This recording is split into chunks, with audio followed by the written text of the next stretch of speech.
সাংবাদিকদের জন্য সুরক্ষা আইন করতে হবে, সাংবাদিক নির্যাতন বন্ধ করতে হবে। এই ব্রিটিশ সরকারের পতনের পর সাংবাদিকদের আর দাবি নিয়ে রাস্তায় দাঁড়াতে হবে, সেটা আমরা আশা করিনি। তারা জীবন দিয়েছে, যুবকরা দিয়েছে, সাংবাদিকের জীবন দিয়েছে, ব্রিটিশ সরকারের পতন ঘটেছে।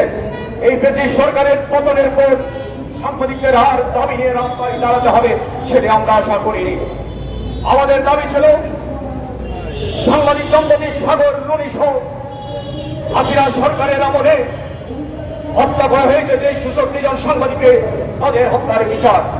দুর্ভাগ্য জনগণের শব্দ আমরা জানি, এটা আমাদের চতুর্থ সমাবেশ। আমরা বারবার বলে আসছি সাগর রুনি হত্যার বিচার করার জন্য এখনো পর্যন্ত আমাদের সহকর্মী সাগর রুনি হত্যার বিচার হয়নি। আজকের এই সমাবেশ থেকে আমরা এই সরকারকে বলে দিতে চাই, অবিলম্বে সাগর রুনি হত্যার বিচার করতে হবে, সকল সাংবাদিক হত্যার বিচার করতে হবে, সাংবাদিকদের জন্য সুরক্ষা আইন করতে হবে, সাংবাদিক নির্যাতন বন্ধ করতে হবে, গণমাধ্যমের পূর্ণ স্বাধীনতা দিতে হবে। তাহলে বেশিরভাগের বিরুদ্ধে আমরা যেভাবে লড়াই করেছি সেই লড়াই আমরা আবার নামতে বাধ্য হব।